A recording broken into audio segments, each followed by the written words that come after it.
बहुत बहुत धन्यवाद दिव्या जी और बहुत बहुत शुभकामनाएं। आपकी विल पावर को और आपकी इंटेलिजेंसी को और आपकी ऑर्गेनाइजेशन पावर कमाल कर दिया आपने, इसलिए आपको मैं भूरी भूरी प्रशंसा करता हूं। और साथ में आपके टीम मेंबर एकदम आर्मी की तरह खड़े हुए हैं और टीम के अंदर हरी शर्मा जी, अलका जी, पांडे जी, मनीष पांडे जी और भी बहुत सारे लोग, उन्होंने आईएएफ को इस तरीके से खड़ा कर दिया है कि जो काबिल तारीफ है। एक बार बीच में लग रहा था कि डामाडोल हो जाए, लेकिन मैंने जब इनकी हिम्मत देखी, कमाल की हिम्मत है।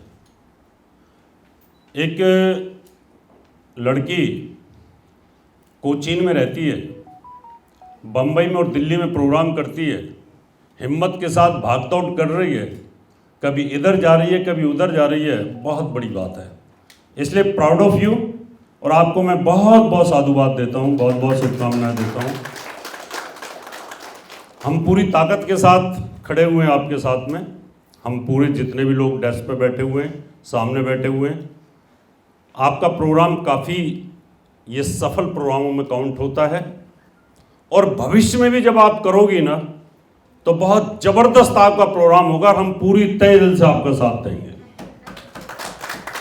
इसलिए आपको कहीं किसी तरह की ओप्रेस होने की जरूरत नहीं है। ग्रहों के अंदर वैसे तो एक दूसरे की भितरगात करते ही रहते हैं वो तो मैं अभी बताऊंगा, लेकिन मैं शुरुआत करता हूं। आज के हमारे मुख्य अतिथि थाईलैंड से आए हुए यहाँ चीफ गेस्ट हैं इतिकुन सर, और मंच पर उपस्थित देवज्ञ आचार्य निर्वस जी, तेजस्कर पांडे जी, मानवेंद्र जी, दिवाकर जी, युवराज जी, बरदा जी और मेरे सामने उपस्थित सभी विद्वान और विदुषियों। कोई भी ज्योतिष सम्मेलन का मतलब होता है कि ज्योतिष के तथ्यों को रखा जाए और डेस्क पे बैठने का मतलब होता है कि आप इसके काबिल हो। जो मंच पर बैठते हैं ना, इसके काबिल हैं आप, वही मंच पर बैठता है। और डेस्क पे बैठने के बाद भी अगर आप इधर उधर सांप की तरह लहरें मारते रहें तो उसका कोई यूज नहीं है। आप डेस्क पे बैठने के काबिल नहीं है। फिर अगर आप ज्योतिष के बारे में, ज्योतिष सम्मेलन है तो ज्योतिष से संबंधित ही बात करिए तो फायदा है उसका। और आप इधर उधर की बातें करते हैं तो उस टाइम वेस्ट है, फिर तो दूसरे आदमी को मौका मिलना चाहिए। इसलिए भविष्य में भी मेरा निवेदन यही रहेगा कि जो भी डेस्क पे बोले वो ज्योतिष की बात है तो ज्योतिष की बोले, और वास्तु का है तो वास्तु की बोले, तब तो मजा आता है। तब लगता है कहीं आदान प्रदान हुआ है, तब ज्योतिष सम्मेलन भी नजर आता है। अपनी अपनी बात कह करके चले जाना, जो दिमाग में बैठा है उसी को बोल देना, वो नहीं है ज्योतिष सम्मेलन। फिर भी कोशिश करनी चाहिए कि आप अगर एक एक सूत्र भी देते हैं और डेस्क पे 10 आदमी बैठे हैं तो पब्लिक में कितने सूत्र चलेंगे? 10। तो आप जितने लोग यहाँ पर आए हैं 100-150 लोग, तो आपको 10 सूत्र तो जाएंगे ना? नहीं, आपको 10 एक्सपीरियंस तो मिलेंगे ना कहीं ना कहीं। ये ध्यान रखना चाहिए भविष्य के लिए। जब हम विषय पे नहीं बोलते हैं, विषय से भटक करके बोलते हैं, तो फिर ऐसे लगता है टाइम वेस्ट हो रहा है। इसलिए दूर दूर से लोग आते हैं, वो भी टाइम वेस्ट करके जाते हैं और उनको लगता है कोई मजा नहीं आया। मित्रों, आज मैं आपको कुछ ऐसी सूत्रों की जानकारी देने वाला हूं और उसमें आप पूछ भी सकते हैं। जैसा कि मैंने अपनी ऐड में कहा था कि मैं कुछ डिविजनल चार्ट्स के ऊपर बताऊंगा आपको। आज मैं आपको नवांश कुंडली की महत्वता बताऊंगा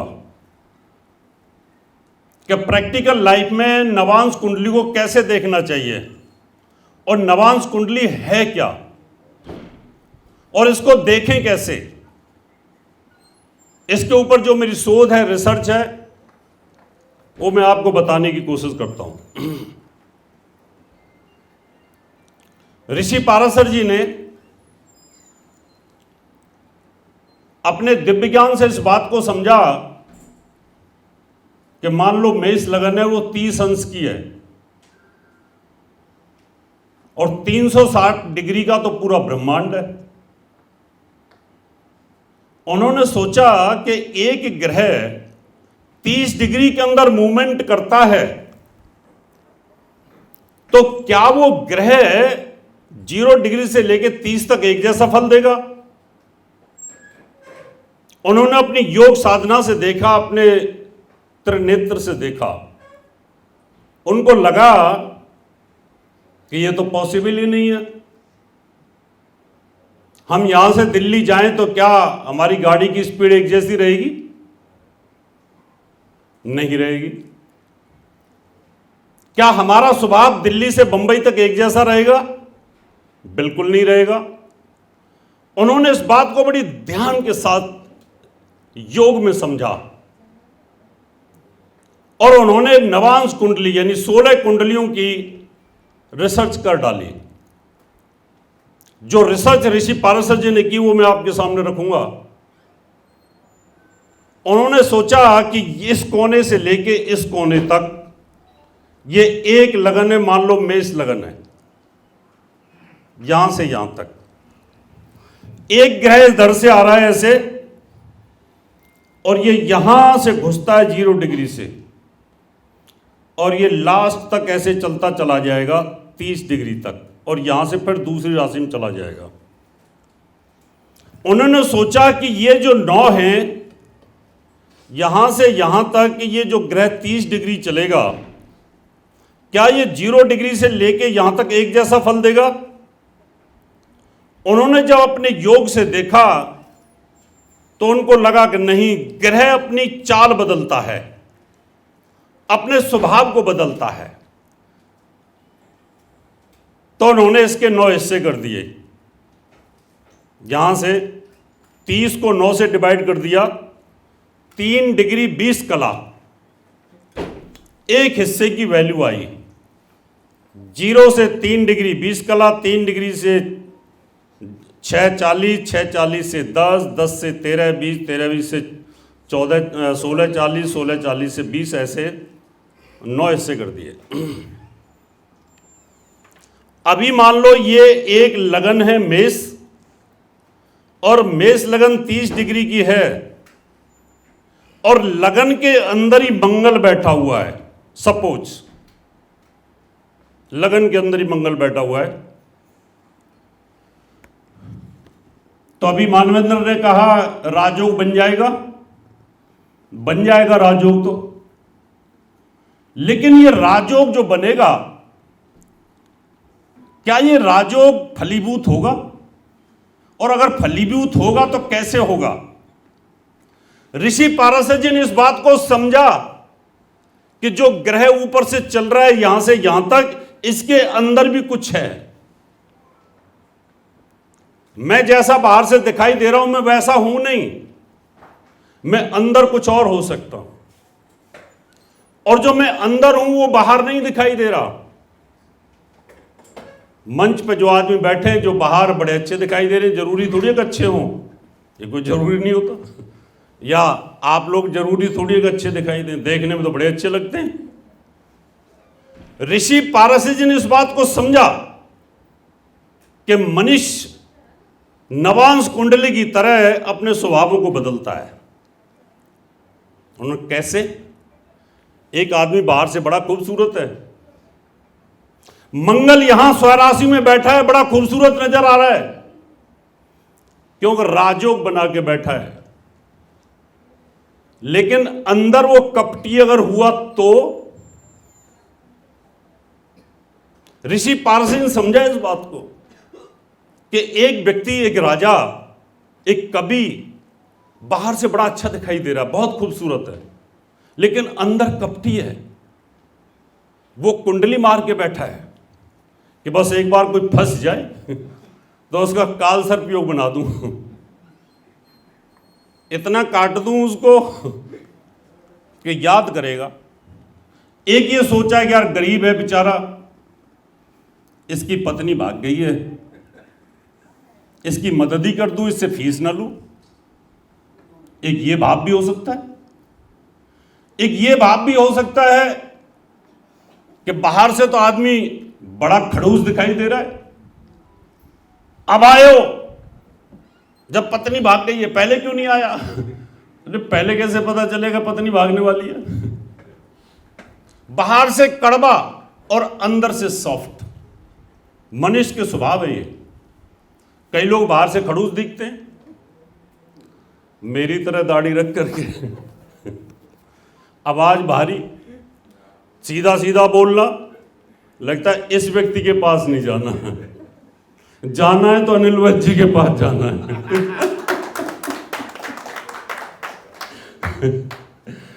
क्योंकि भाई प्रभाव है।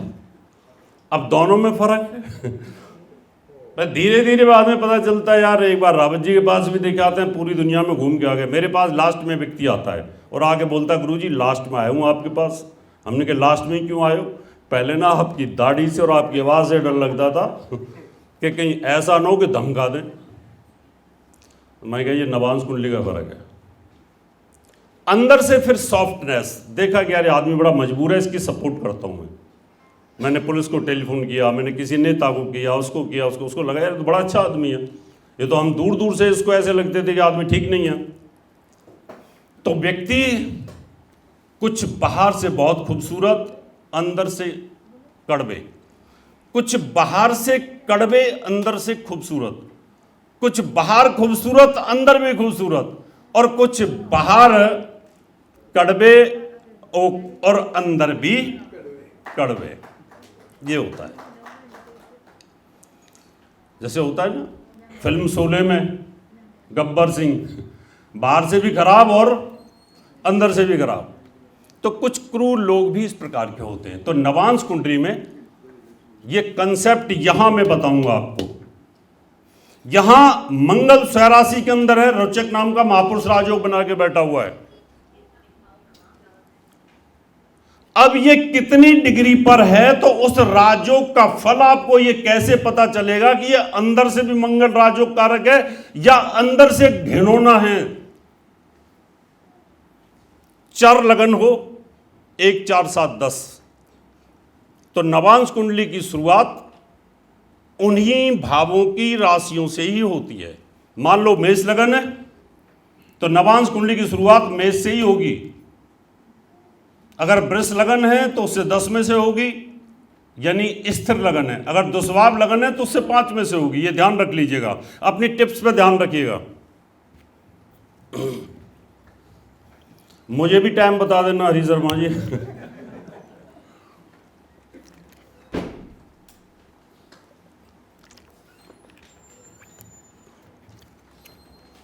बड़े ध्यान के साथ सुनिए। मंगल मान लो 3 डिग्री का है। मैंने इसके 9 हिस्से कर दिए मेष लगन के, 1 2 3 4 5 6 7 8 9। पहला जो हिस्सा आया 3 डिग्री 20 कला तक, वो मेष का आया। दूसरा हिस्सा आया वृष का, ये 6:40 तक आया। तीसरा हिस्सा आया 10 डिग्री तक मिथुन का। चौथा हिस्सा आया कर्क का। 5वां हिस्सा आया सिंह का। 7वां कन्या का। 8वां वृश्चिक का और 9वां धनु राशि का। अब हम आगे चलते हैं कि हमें अपने आप के राजयोग को, मेरी सेहत कैसी रहेगी, मैं अपने आप में उलझा तो नहीं रहूंगा, मैं अंदर से कैसा हूं मैं जानता हूं, मैं बाहर से कैसा हूं वो भी मैं जानता हूं। यहां अगर मान लो आपका मंगल 3 डिग्री का है, 3 डिग्री 20 कला तक है, तो वो पहले नवांश में ही आएगा और उसका अपना स्वराशि का नवांश होगा। क्या होगा? स्वराशि का नवांश होगा। 3 डिग्री 20 कला तक अगर मंगल है तो स्वराशि का नवांश होगा। मैन कुंडली में भी वो स्वराशि के अंदर है और अंदर खाने भी स्वराशि के अंदर है, तो उसको बोलते हैं वर्गोत्तम। क्या बोलते हैं? प्लेनेट वर्गोत्तम हो गया। यानी जो बाहर से राजयोग है वो उसको अंदर से भी राजयोग मिलेगा और उसके अंदर राजशाही एलिमेंट भी होंगे।